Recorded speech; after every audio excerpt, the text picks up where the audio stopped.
of who withdrew and who stayed in, because if I get involved in that, and let me just say this is not the president's dialogue.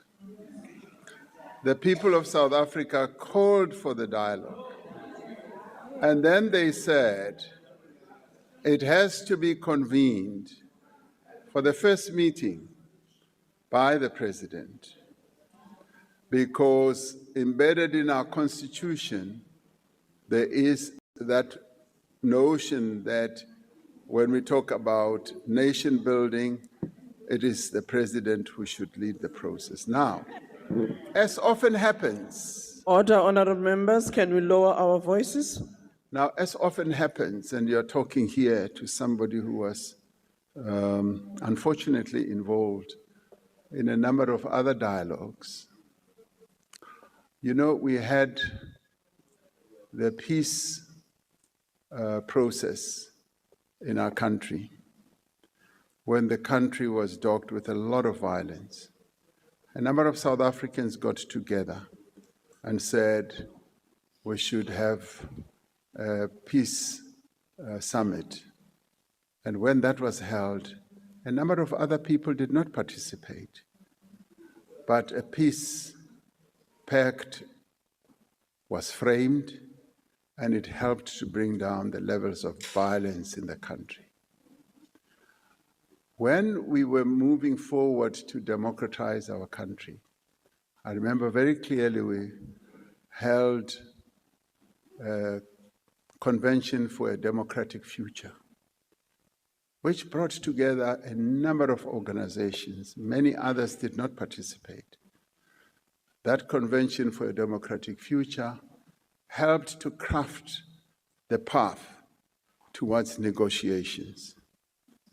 When the multi-party negotiations happened, starting with CODESA, a number of other entities that did not participate, but it still resulted in the caravan moving forward. When the multi-party negotiations happened for a new constitution, a number of parties did not participate.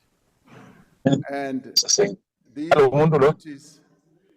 were parties of great weight, of real big influence. They didn't participate, but the caravan moved on and finally produced the constitution that we now have. And the process of drafting that constitution was so broad and so inclusive. The drafters went throughout the country to involve a number of South African citizens. So it often happens, we're experienced with this, that when national processes happen, there will be those who will decry that they have not been included, and there will be those who say this is irrelevant, and there will be those who say we don't want to participate, but the majority always participates, and they move the process forward. So in this case, I am hopeful, much as, truth be told, much as I now have nothing to do with the dialogue, because the dialogue is now being led by a steering committee of which I am not a member. This dialogue is now going to be taken forward by those people who believe that this process should be theirs.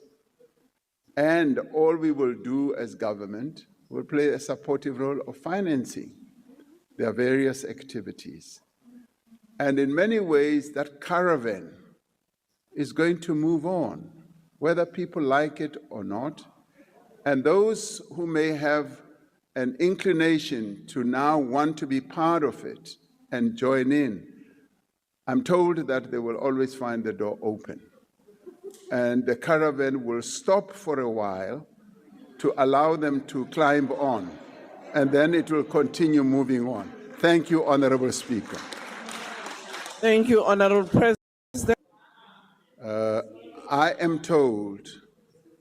I'm told that one of the key principles that the National Dialogue Steering Committee will seek to adhere to is inclusivity, to make sure that as many organizations as possible at grassroots level, in the rural areas, in the urban areas, that will be organized according to sectors, do participate.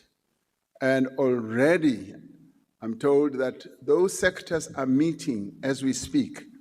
They are finalizing, as sectors, their own representatives, be it in the sporting fraternity, and even its subsectors. It could be rugby, it could be football, it could be tennis, it could be whatever, and various others. It could be traditional leaders, it could be all other sectors. It could be medical, it could be legal. They will all